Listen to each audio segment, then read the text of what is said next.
Welcome to the Tesla Economist. Please hit the thumbs up and remember to subscribe. You can follow me on Twitter and talk to me on Patreon. A lot has been happening lately, with various global events like inflation and gas prices, and Tesla appear to be pivoting. I just wanted to update where I see legacy autos fitting in the EV industry since everything that has happened, and how I think legacy autos might play out now. Firstly, I will need to clarify my definition of legacy autos. This may not be the actual legacy companies that we know of today. It looks like the Ford executives have been sneaky enough to find some parachutes and abandon Ford Blue and jump ship to Ford Model E. I believe this will be an electric division that may not use the dealer network and may not even use unionized labor, but not sure. But it doesn't matter, as I will explain. One way or another, Legacy are going to try and make EVs. They're going to build their own battery factories, they're going to bring out new electric models and manufacture them, probably in some new facilities too. They are going to do everything they can to get their costs down, and they're copying it all from Tesla's playbook. They will support these investments with the profit that is coming from their ICE businesses. Now, it seems inevitable that these ICE businesses will go under, at least the divisions that actually make the vehicles and engines. The parts business may still remain profitable, but it might not be enough to keep the companies solvent, especially depending on how all the financed legacy vehicles go, as Legacy has a ton of debt and the collateral are their customers' vehicles, and it's dependent on their customers to keep making payments on their potentially heavily depreciating ICE vehicles. I think most likely Legacy Autos will go into Chapter 11, and then the various parts of the business will be sold. If they have managed to separate the EV business before then those who absconded from the sinking ship could do very well, and we could see insane valuations from these separate sham legacy EV businesses.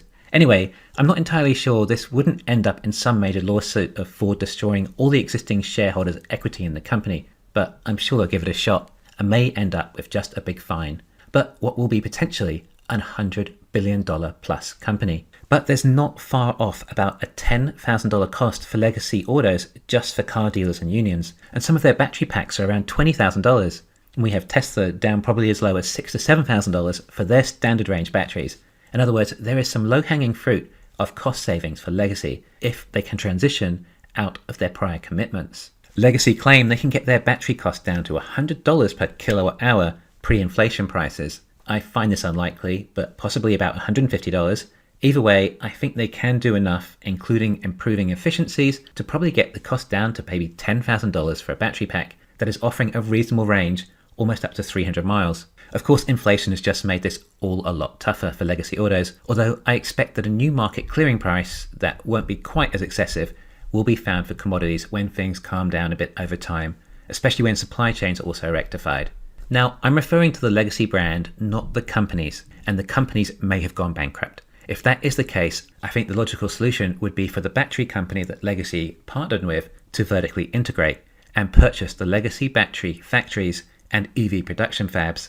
If the battery companies don't, then there are plenty of others that will see the opportunity. The point is that there is a very established brand that can make batteries and EVs. This could be purchased, and these extra costs that Legacy face today can be mitigated, thus massively reducing costs. Yes, it's great having an EV company with a massive valuation, but what is also important is profit. There are two ways to increase profit margin: reduce costs, which is what we have been talking about, and then to raise prices, or produce EVs at a higher price point. Now, how do you convince consumers to spend more on your EV? Well, for Legacy, you have the brand. People see value in brand. Some legacy brands are obviously more valuable than others, but now the way to power an EV is somewhat equal. You just need more batteries and electric motor compared to the complexity of a Ferrari V12 engine over a 2-litre Toyota Camry. The cost of the batteries and motors will be somewhat equal for Ford as it would be for Ferrari, i.e. there is a fixed cost of an electric vehicle, like for like, and even if you're Skoda, you still can't get around that without sacrificing range.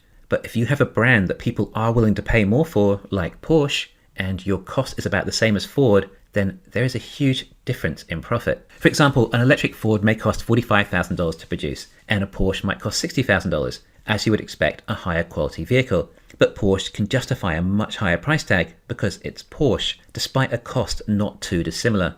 And this would be gross profit, so it's likely that Ford can't run the company at a net profit with these margins, whereas Porsche should be fine. However, there'll be a limited market for consumers in that price point. There's a reason Porsche makes something like a 50% margin on a 911. A brand like Mercedes might be a better fit. It might have enough prestige to get that extra price tag, yet still not too expensive for a larger market. And you never know, maybe one day Jim Farley at Ford might Google LFP batteries and realize there is a better alternative for them, and perhaps they just offer lower range vehicles at a lower cost, except they invested billions into nickel battery factories. Also, Legacy can rethink financing in a way to convince people to buy their cars, perhaps 10 years financing, if they're not depreciating so much, and to help people understand the cost savings and not having to use gas or servicing your car or maintaining an engine. Tesla cannot make enough EVs for the market, especially when a large percentage of consumers have decided to go electric, and thus the ICE industry becomes insolvent that much quicker.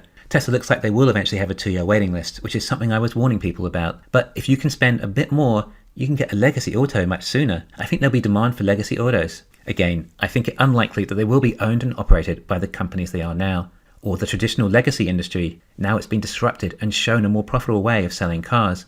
There's a lot of demand for EVs. Tesla will carry the main load, but there'll be plenty of space for others to come into the market. But I think it will be tough for Legacy to produce much more than about 10 million vehicles a year collectively, and maybe that's by about 2030. I continually say I want competition too. This industry and movement is bigger than just Tesla. Don't worry, Tesla will have a large enough market share for most of you to never have to worry about money again.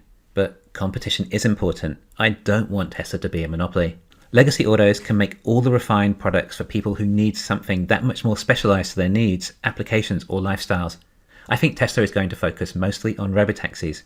When you study the financials, it makes sense to be focused on that more than anything. For the legacy brands to survive, any non-prestige brand has to resort to LFP batteries and only offer 200 to 250 miles of range.